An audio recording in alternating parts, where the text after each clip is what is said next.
প্রতিদিনই যখন আমি ভয়েস ওভার দিতে আসি তখন ভাবি যে না, কোনো কথা বলবো না, চুপচাপ ব্লগটা দিয়ে দিই। কিন্তু চুপচাপ দিয়ে দিই বলে আবার কিছু না কিছু কথা বলে ফেলি। মানে এমন কিছু সিন থাকে তখন কথা না বলে আর পেরে ওঠা যায় না। আর যারা বেশি কথা বলতে ভালোবাসে তাদেরই বেশি বিপদ। ওই যে বেশি কথা বলে ফেলি, ওটাই হচ্ছে আমার সর্বনাশ আর কি। তো যাই হোক, তোমাদের সাথে কথা বলবো, হয়তো কোনো কোনো দিন নাও বলতে পারি, আবার কোনো কোনো দিন বলবো। এটা কি দেখাচ্ছি বলো তো? আমার এটাই আফসোস, সবার গাছে সুন্দর সুন্দর ড্রাগন হচ্ছে আর আমার গাছে শুধু অক্টোপাসের মতো এদিক ওদিক ছড়িয়ে বেড়াচ্ছে। কবে হবে কে জানে, আর আমিই বা তো অধৈর্য কেন সেটাও জানি না। আর এই যে তোমাদেরকে আগের দিন বলেছিলাম না যে সাদা গোলাপ আমার বাগানে আছে, এই গোলাপটার কথাই বলেছিলাম।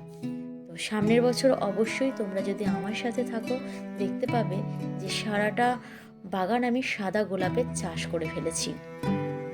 আর হ্যাঁ বন্ধুরা, তোমাদের সামনে যখন আমি কথা দিলাম যে আমার সামনের বছর আমি সাদা গোলাপের চাষ করে ফেলবো, যদি আমার ইচ্ছে নাও থাকতো, তাও তোমাদেরকে যখন কথা দিয়েছি আমি অবশ্যই কিন্তু এই শীতটা যেতে দাও শুধু, আমি ওই গোলাপ গাছ থেকে ডাল কেটে কেটে অনেক ডাল বসাবো আর সব কটা ডাল যাতে হয় সেই ব্যবস্থাই করব।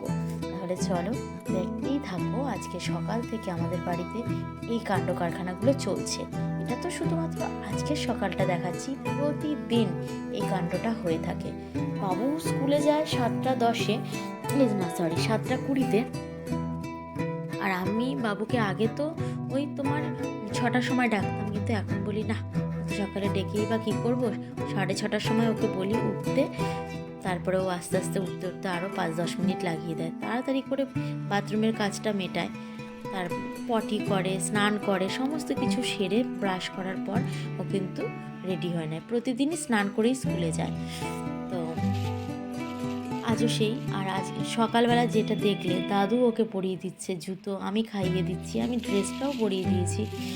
আসলে কি বলো তো, তোমরা হয়তো বলবে যে এত বড় বাচ্চা অত সব পারে। অবশ্যই পারে, পারবে না কেন? কিন্তু কি বলো তো, ও করতে গেলে আরও একটু সময় লেগে যাবে, সেই সময়টা তো এখন নষ্ট করা যাবে না। তাই জন্য কিন্তু খুব তাড়াহুড়োর সাথেই ওকে সকালটা রেডি করাতে হয়। বাবু চলে গেল দেখতেই পারলে। আর ওকে আজকে মাস্ক পরিয়ে দিয়েছি বলে ও রেগে গেছে। মাস্কটা পরাতেই হবে, বাসে করে যায় তো ওই ঠান্ডা হাওয়াটা নাকের মধ্যে ঢুকে সর্দি হয়, কিন্তু ওটা বাচ্চাই হোক আর বড়ই হোক সবারই একই অবস্থা। আর যে ফ্রেশ সবজিগুলো দেখছো, শীতকালে আমার মনে হয় সবাই সবজি খেতে ভালোবাসে, আর ফ্রেশ সবজি খাওয়ার থেকে কিন্তু আমার দেখতে বেশি ভালো লাগে। আর আমি বরাবরই এমন ধরনের একটা মানুষ, আমি অল্প জিনিস একদম পছন্দ করি না। তোমরা আমাকে কি ভাববে আমি জানি না, আমার সব কিছু একটু বেশি বেশি থাকলে আমার ভালো লাগে, সেটা চালের থেকে শুরু করে তেল পর্যন্ত। আর ওইদিকে সবজি বেশি আনলে আবার একটু প্রবলেম হয়, কারণ 2-3 দিন পরে তো সবজিগুলো আবার কেমন একটু নেতানো নেতানো হয়ে যায়, তাই না? তো জানি ফ্রিজে এখন অনেক রকমভাবে সবজি রাখার প্রসেস আছে, সেই সমস্ত প্রসেসে যদি সবজি রাখি অনেক কটা দিন কিন্তু আমাদের সবজিগুলো ভালো উপায়ে থাকতে পারে, তাই না? তো তারপরে কিন্তু ছাদে এসেছিলাম, যে আলুগুলো নিয়ে এসেছিলো কালকে রাত্রেবেলা, ও ডিউটি থেকে আসার সময় এই সবজিগুলো এনেছে। আর আমি শুধু বলেছিলাম একটুখানি নতুন আলু নিয়ে এসো সেদ্ধ খাওয়ার জন্য, তো 5 কেজি নিয়ে এসছে। তার আগে মানে কালকে আমি আবার 5 কেজি পুরনো আলু, কী বলে চন্দ্রমুখী, হ্যাঁ ওই আলু আনিয়েছিলাম জেঠুকে দিয়ে। তো আর কি 2 রকমের 10 কেজি হয়ে গেছে। আলু তো আর নষ্ট হবে না এত তাড়াতাড়ি, আর শীতকাল নষ্ট হওয়ার কোনো প্রশ্নই ওঠে না। তো ভালোই হয়েছে, বাড়িতে আমি যেহেতু বেশি বেশি জিনিস বাড়িতে রাখতে পছন্দ করি, তাই জন্য কিন্তু ওগুলো থেকেও গেল, মানে থেকেও যাবে। আর ওইদিকে লঙ্কাটা কিন্তু একদম এক্সট্রা হয়ে গেছে। আজ থেকে 4 থেকে 5 দিন আগেও এনেছিল 1 কিলো লঙ্কা, আবারও এনেছে। আকাশি কালারের লঙ্কাগুলো খুব সুন্দর ফ্রেশ দেখতে। আমি তাও বললাম যে এগুলো কেন আনলে। আর কালকেই আবার আসার সময় ওর জন্য একটা জুতো নিয়ে এসেছিলো, শ্রীলেদার্স থেকেই নিয়ে এসেছিলো, দেখতেই পাচ্ছ। আর আমি আবার কি করছিলাম জানো, এই সাবানগুলো বেশ কিছুদিন আগে নিয়ে এসেছিলো, তো মাসখানেক আগে। তার মধ্যে থেকে একটা সাবান নিয়ে ইউজ করা হয়ে গেছে, আর এবার ওটা তো শেষ হয়ে গেছে। এবার আমি এখান থেকে খুঁজছিলাম যে কোন সাবানটা নেওয়া যায়। তো আরও কিছু সাবান ছিল এখানে নেওয়ার মতো, তো আমি সেখান থেকে এইটাকে বাছলাম। দেখো না কত খটাখট করে শব্দ করছি। ঘরের মধ্যে একটা জিনিস আমি হারিয়ে ফেলেছিলাম, তো ওই জিনিসটা খোঁজার জন্য দেখো সমস্ত কিছু বের করেছি। একদিকে ভালোই হয়েছে, ওগুলো অগোছালো ছিল। এই পাশেরটা গোছানো হয়নি এখনও, ও পাশেরটা মোটামুটি হয়েছে, ওপরের তাকটা এখনও হয়নি। বাবুর প্যান্ট, জিন্সের প্যান্ট এত বেড়ে গেছে, ওই হাফ মনে হয় ওই প্যান্টেই ভর্তি হয়ে যাবে। তো যাই হোক, ওইগুলো আমি এখন গুছিয়ে নিচ্ছি। আর আমি জানি না আমার বন্ধুরা কি মনে করবে আমাকে।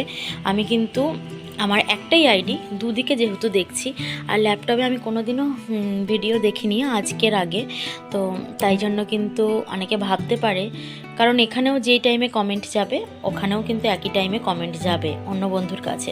তখন হয়তো ভাববে যে এই কিরে বাবা, একই টাইমে দুজনের কি করে ভিডিও দেখছে। তোমরা অনেকেই দেখো হয়তো এইভাবে, তো আমি কিন্তু এই প্রসেসটা অবলম্বন করে আমি কিন্তু ভালোই আছি, সুবিধা হচ্ছে। একই টাইমে দুজনের কিন্তু ভিডিও দেখা হয়ে যাচ্ছে। এই যে দেখো, এটা আমারই আইডি আর এইটাও আমারই আইডি, এই যে। তাহলে চলো এইভাবেই করবো। আচ্ছা, এইভাবে করলে কি কোনো ক্ষতি হয় কিনা আমাকে কিন্তু জানিও তোমরা, কেমন? ভালো হয়েছে। একটা জিনিস খুঁজতে গেছিলাম, খুঁজতে খুঁজতে কিন্তু আলমারিটাকে গোছানো হয়ে গেছে।